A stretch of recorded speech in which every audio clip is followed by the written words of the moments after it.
My 30M, GF, 35F, and I have been together for almost a year now. I already know I want to marry her someday, but she was clear even on our first date that she wants to take things slow, and we have. She's a very beautiful woman, and also black. I am white. No big deal to me. But this comes into play. I posted a photo on Facebook of us after we agreed to be exclusive and an official couple. I did touch up the photo a bit, and when she came over she asked about what I did to change the photo. I was honest with her and told her I did use a lightening tool as she is very dark skinned and I felt her mood shift entirely. She was overly calm and asked me if her dark tone needed adjusting that much in photos, and I got nervous and just joked that if she's darker than Lupita Nyong'o, an actress she loves, then yeah, I had to lighten her up a bit. I have to say I think my GF is gorgeous and striking. She has these beautiful almost hazel eyes, long curly thick hair, and is toned like a midnight sky. I've never seen anyone who looks like her in person. Here where I may he and ah.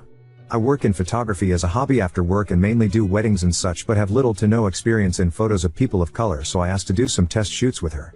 When I showed her the touched up photos she said that she looked noticeably lighter in her skin tone and said that she didn't really like it. I honestly thought one of the photos might very well be my favorite photo of her ever and pointed out that I always think she's beautiful, but this photo is the most beautiful I've ever seen her. She asked me if that meant I wished her skin was lighter, but reassured her that I don't obsess about what I can't change and I always think she is the most attractive person in the room. She started taking about how she was discriminated against and I quickly backtracked because I felt she was trying to say I might be racist. I am not.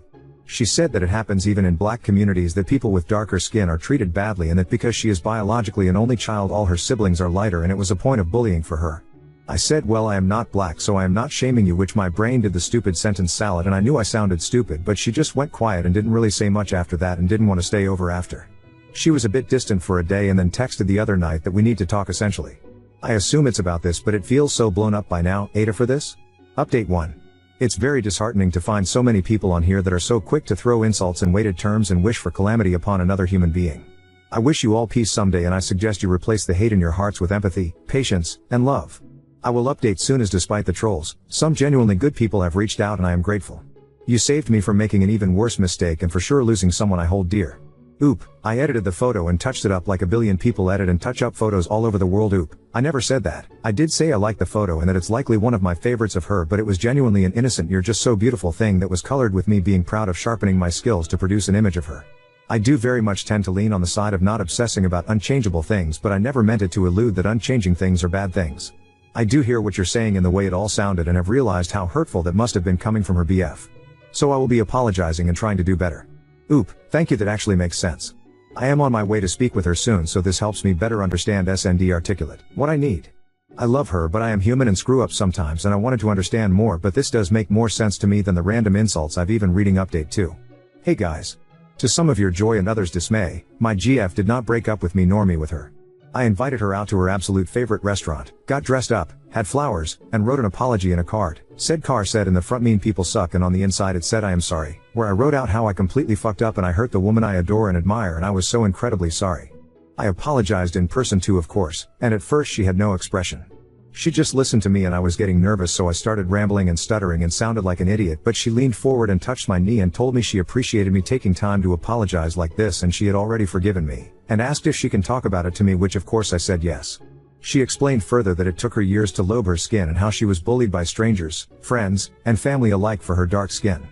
She said the Black Panther movies meant so much to her in part because of how diverse the skin tones, hair, and builds of black people were represented, and she loved the race that a dark-skinned black woman was prominently on a poster for it. She told me that she foresaw hurdles as we are an interracial couple, but me calling the photo my favorite made her feel that I secretly wished she were lighter and it reignited a deep insecurity. I apologized and reiterated that she is the most beautifully striking woman I have ever seen and that I feel she is out of my fucking league a million times over, but I did not show or appreciate that when I got defensive. I conceded that it was not her job to educate me on racism or microaggression, but she said while she agrees she prefers me to just talk to her, ask questions, and accept feedback. I agreed, so long as I didn't overburden her with it, as I intend to resume my previously paused therapy and start getting more educated.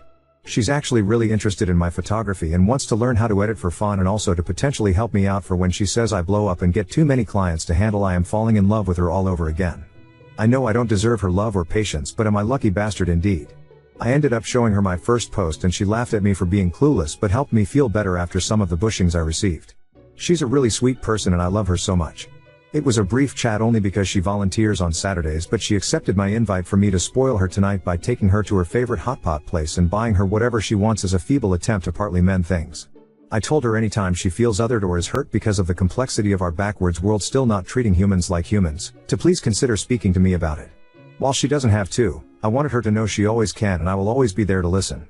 We plan to take an editing class together, this time by a photographer of color, and I cannot wait. Thanks to all who have been kind and civil while gently helping me navigate to this place. I still have a lot of making up to do, but I feel like I am back on the right track. Edit, since I've now gotten messages and comments from more than 3 people wishing me nothing but misery. I want to make this blanket edit.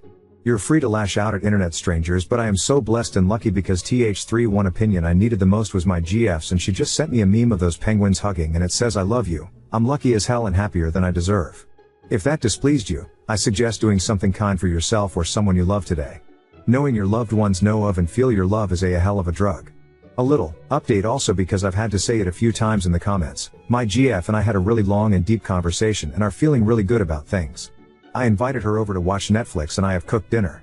She's been really sweet to this old asshole she's dating. I cannot express my relief, but I know I am in the midst of learning and unlearning things. Someone sent me a few books over Kindle to read and I want to say thank you. I'm already midway through one and it's been eye-opening. Much love to all of you. Good night. Oop, I ask myself something similar and from what I've read as I'm trying to learn, many Americans have this weird concept that lighter is better, but I never thought I felt that way. My GF is like midnight. She is the darkest or chocolate on scale, her words, but she has bright big hazel eyes so she is sort of an anomaly in that way. I have truly never met a person who looked like her before or after other than her parents. But I immediately thought she was the most beautiful girl in the world. My best guess is the class I took for editing was around these spectrums of tools and I leaned hard into that set of rules. I won't bore you with aperture issues etc., but it was golden hour and she wore bright clothes on the photo, so I think I was trying to even everything out. My best friend, who also happens to be a black woman, suggested that my consumption of certain media on Facebook, Instagram etc. skewed me on a certain direction of how photos should look, so maybe that's a factor. The thing I think really got me is that my stepmother was a black woman, and she had opinions about shades of skins as she got older. I loved her deeply and still do, but as she declined towards the end I think a lot of intrusive thoughts won out as we spoke. Please understand that she was not a bad person, she had a rough life and yet managed to be the sweetest adoptive mother one could ask for. I didn't bring her up before at first because I never considered it a reason, and then after because frankly I got such vile and cruel feedback by a handful of people and I simply couldn't bear it if someone mistook one flaw of mom as her being horrible when she is likely the reason I am here alive today. At the end though, there is no good reason or justifiable reason. And typing out how pretty I think she is does not change the fact that there is an underlying fucked up reason it felt so normal and innocuous to do that. I can't you why I backpedaled and got defensive. I wanted her to like the photos and thought I could sway her by being positive stupid, but in an oversimplified way that was the gist. It haunts me, but I'm trying not to rush it. I have a therapy session for 2 weeks from now with a woman I know and trust and is also a black woman in an interracial relationship. She offered to help me and honestly I felt like a helpless baby bird floundering before that, so I have a few sessions with her this summer. I am hoping to figure it out. Sorry, I know that was a lot. It's on my mind constantly. My partner is with me this sub-average white bearded bald dude with a certifiable dad bod, while she is supermodel gorgeous. I take her out and she gets hit by any gender. It's not so secretly a huge boost in those moments because she makes it a huge deal that she is the full for the compliments or offers, but she is with her BF and I am her one and only. I'm sorry for rambling. And for the non-answer. I am still processing. And I meet her for dinner tonight and am nervous as hell. Oop, I am sorry to even have evoked those feelings. I was being stupid and defensive. My ignorance caused a lot of hurt. I can only hope very deeply that I can, will, and do love her so actively that any time that thought comes row her me d she would perish it. I will do my best to make that reality story too. Son's fiancé wants me to call he, are my daughter, but I don't want to lie and say I love her like my actual daughter.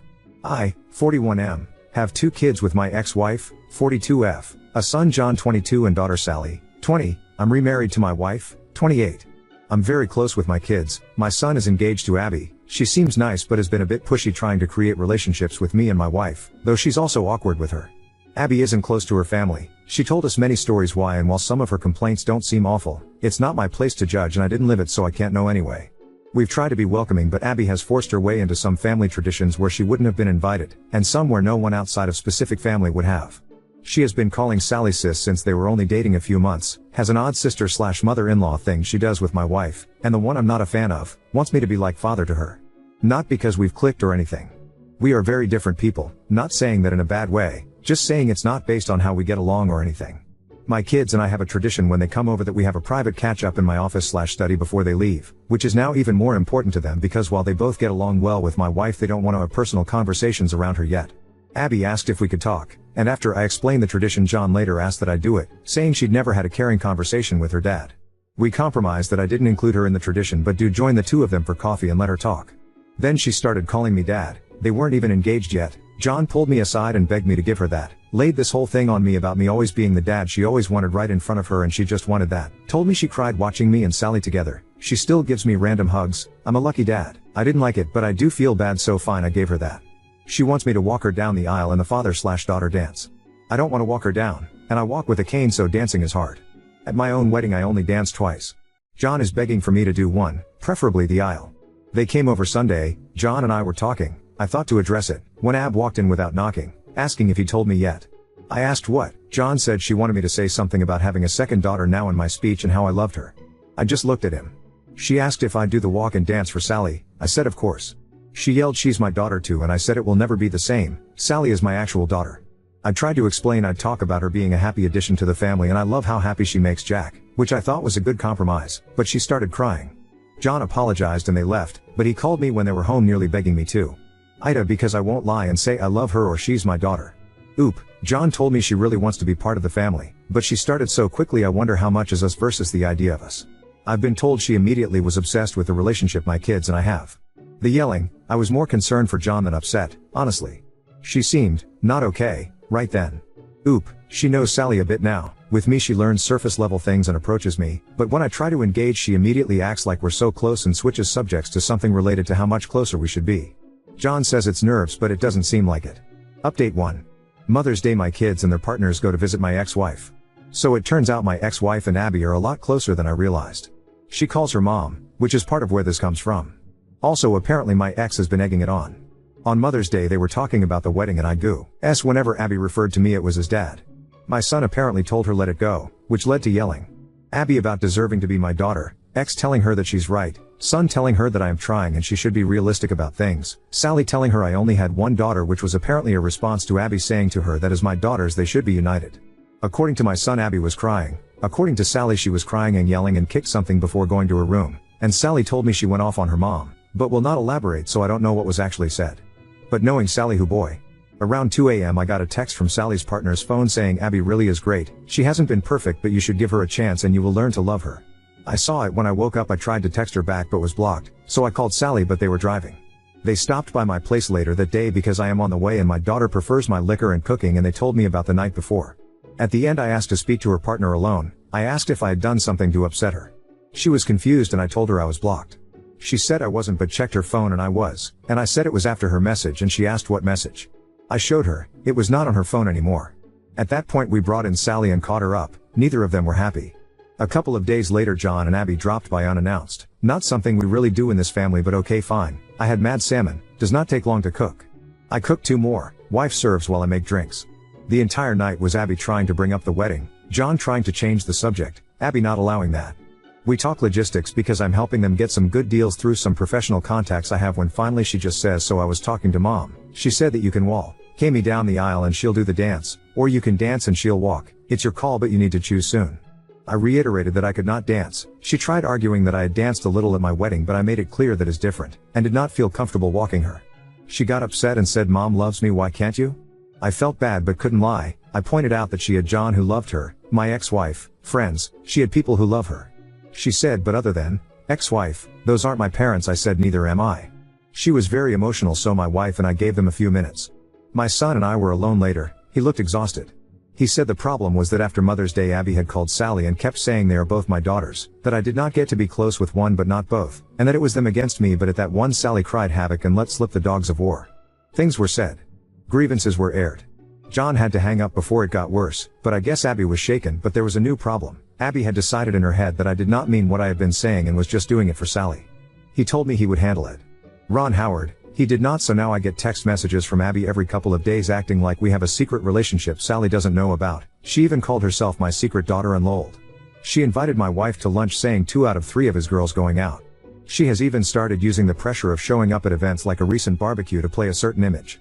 She hugs me more and holds it, wants to do pictures with just me or my wife and I, but always a few with just me to post with captions I do not like. My wife is getting especially annoyed because of how she is with her. I guess Abby surprised her with Father's Day plans for me that had to be shut down. As it is, she still inserted herself into the day, but she has a soft spot for and when Abby gets emotional she caves. My wife is a sweetheart. I asked him if he is upset with me and he said no, he just wished it was different. He said we're good, but he's worried he and Sally aren't, which is when I took the advice of some people and suggested premarital counseling. He said he would talk about it. Abby is insisting Sally go to her fitting. That shop should pay per view that potential Royal Rumble because Sally is not holding her feelings back anymore. I told him Sally loves him and I'll talk to her, but for now it is stressful all around. Abby driving my wife crazy with her ideas for what my girls should be doing, driving me crazy with dad-daughter content, drove Sally to the edge, and oh yeah, last night sent me an email with 3 styles of father-daughter dances and song options, so I'm not feeling any more respected or heard than before. The 6 of us have barely been in the same room in order to let things calm down since Father's Day, which was great until it was a shit show. Sorry this is so long, with all the craziness this is still the abridged version. We are supposed to meet Friday, Sally's partner and I have a bet going about how bad it will go. So onward and upward. I hope you fathers had a less dramatic day than I did, and by any chance does anyone know exactly how bad of a crime I need to commit to enter witness protection? Just curious. The shame is we used to sort of like her, my daughter, my wife, and myself. Early on she was interesting, diverse interests, she has traveled a lot for her age, she and I even have overlap in musical taste. The problem was when she decided she wanted this, her personality changed and she started getting pushy, changing subjects to what she wanted if they were subjects she liked. It was like everything was put on hold until we acquiesced, which we haven't, so it has not gone on. You make a good point about witness protection, plus I have been meaning to take up location tracker, free boating and scuba diving in sharky waters. I do not think confirmation is possible, but her phone was where Abby would have been able to get it according to Sally. Sally asked to be the one to tell him, this is crazy but with everything going on, job stuff, great news, family stuff, best news, wedding stuff, I try to watch my drinking, and the family exploding a bit at Father's Day, I honestly forgot to ask her what happened. I have to call her later. It's funny until you sit down and write everything out you don't realize how much there is. It just feels like one thing after another. My daughter said the same thing about the baby coming. Your second paragraph sounds like hell. Thankfully my wife has a close circle of friends for those things, but I am sure you are right that Abby will trio to insert herself in our pregnancy journey like she did my Father's Day.